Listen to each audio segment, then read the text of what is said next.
who or what is Freddie Mac or Fannie Mae? So you really have to go back in time. Okay, so we start way back in the 30s, and we've got the Depression, Roosevelt, the New Deal, and we've got to try to stimulate housing growth here. And loans were not the same back then. You didn't have the 30-year fixed rate. These were more like maybe 5-year loans, 10-year loans. Maybe it was interest only. And then as you get to the end of that, there's this big balloon payment that's due. So Freddie Mac, Fannie Mae, they are sort of governmental companies, agencies. It was more of an implied promise that if these companies started falling, then the government would step in and prop them up. So they made guarantees to mortgage companies, say, look, if the borrower defaults, we'll cover the loan. But what if too many borrowers defaulted and Fannie Mae, Freddie Mac could not afford it? Well, then the idea is that the government would step in. Never an explicit promise of that, but it was just sort of understood that would happen. So we're rolling through time in the 70s, 80s, 90s, 2000s. Well, now Freddie Mac and Fannie Mae are doing more than just kind of securing or promising about these loans. They're out there investing in these subprime loans. And part of the problem with the subprime loans, I mean, you had loans being made, $500,000 loan to somebody who was making $25,000 a year. It's like, really, that's going to fail? Of course that's going to fail. But so many of the loans were really refinances. So people are pulling money out of their house.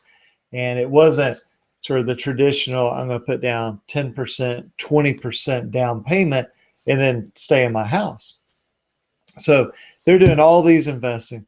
And then in about 07 or 08, when the economy starts to crash, the housing market starts to crash, these dominoes start falling, and Fannie Mae and Freddie Mac are sitting there, and now they're going to be wiped out. So the government, remember, it was always the implied promise, the government will come in and save them. And they did. So the government instituted what's called a conservator or a conservator relationship over Fannie Mae, Freddie Mac. So, and we're primarily talking about the Treasury Department. They come in, they take over, they get rid of most of the leadership of Fannie Mae, Freddie Mac. And look, there were a lot of issues. There were some accounting scandals. These companies, agencies, sort of private, sort of government, have become incredibly powerful, politically very powerful. And so whether right or wrong, government comes in, takes them over, and that's still the case to this day.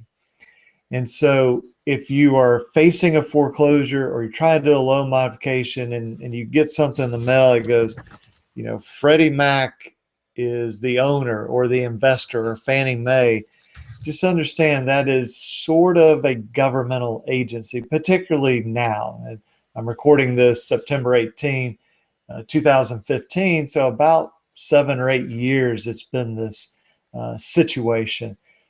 It's not necessarily good or bad. It's just Fannie Mae, Freddie Mac is going to be calling the shots for the servicer.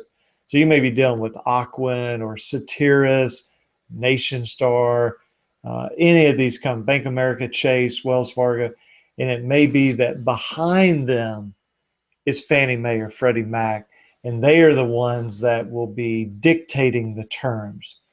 So just be aware of that, and it's important to know who is behind the servicer. Is it a trust, private trust? Is it Fannie Mae, Freddie Mac? Who is it? Because that can make a difference. We don't have time to go into all that, but hopefully that gives you a nice overview. And I want to make a book recommendation. If you're interested in Fannie Mae, Freddie Mac, the economic crash from the housing market, there's a book by, I believe her name is Bethany McLean, just came out maybe 2 weeks ago. And it's called Shaky Ground, if I remember the title right. It's all about Fannie Mae, Freddie Mac. how the government's running those two and whether that's good, bad, and what vulnerabilities that poses, and really how that can affect you even if you don't have a mortgage. It still can affect you because there's so much money involved. And it's a fascinating look into the government and the housing crash. And based on my experience, it's fairly accurate. I think what she has in there is very, very correct. Now, there are conclusions, implications drawn, and you'll have to decide how accurate those are. But I think the facts in there are very, very solid. So recommend that book to you.